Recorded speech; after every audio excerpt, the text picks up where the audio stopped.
दिल्लीतील जंतर मंतर येथे झालेल्या कोकरोच जनता पार्टीच्या आंदोलनादरम्यान अनेक चेहरे प्रकाशझोतात आले. याच काळात एक चेहरा व्हायरल झाला. त्याचं नाव मोहम्मद इरफान. संसदेपासून 50 किलोमीटर अंतरावर असलेल्या बहादूरगड परिसरात एका झोपडपट्टीत इरफान राहायला आहे. इरफान एक फेरीवाला असून वडिलांचं बर्फ विकण्याचं दुकान चालवत आहे. घरावर पत्रा नाही, साधी ताडपत्री टाकली अशा ठिकाणी इरफान राहतो.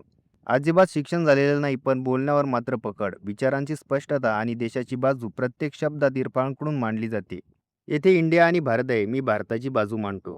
कारण मी तो भारत जगलोय, बघत आहे. हे स्पष्टपणे इरफान सांगत असतो. छत्रपती शिवाजी महाराज यांच्याबद्दल बोलताना इरफानचा आदर दिसतो. इरफानच्या भूमिका स्पष्ट आहेत. तो छत्रपती शिवाजी महाराजांना आदर्श मानतो. जेव्हा एका मुलाखतीत तो गेला, त्याने अनपेक्षितपणे जय शिवाजी जय महाराष्ट्र अशी हात उंचावून घोषणा दिली. यावरून महाराष्ट्र आणि छत्रपती शिवाजी महाराजांबद्दलची त्याची आस्था दिसून येते. इरफानची जय शिवाजी जय महाराष्ट्र ही घोषणा ऐकून प्रत्येक मराठी माणसाचा ऊर भरून आल्याशिवाय राहणार नाही.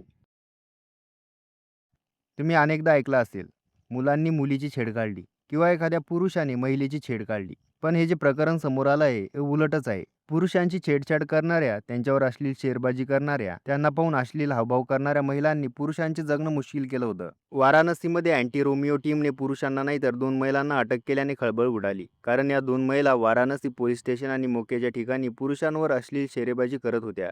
त्यांच्याकडे पाहून अश्लील हावभाव करत होत्या. त्या पुरुषांना नाहक त्रास देत होत्या. जे पुरुष त्यांना समजावून सांगत, त्यांनाच त्या खोट्या गुन्ह्यात अडकवण्याची धमकी देत.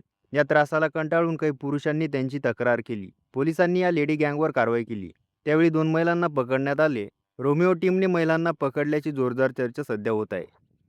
नीट परीक्षा पेपर फुटी, गैरव्यवहार या विरोधात आवाज उठवत कोकरोच जनता पार्टीने केलेलं आंदोलन सर्वत्र गाजलंय. फक्त देशातच नव्हे तर परदेशातही याची खूप चर्चा झाली. विद्यार्थी आंदोलक त्यांच्या मागणीवर ठाम होते.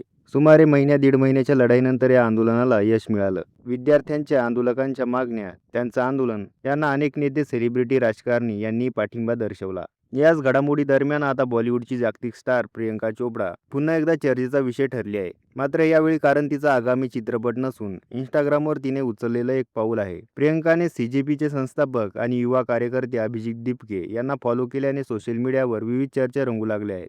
प्रियंका चोप्राने त्यांना फॉलो केल्यामुळे या घडामोडीकडे सर्वांचे लक्ष वेधले गेले आहे.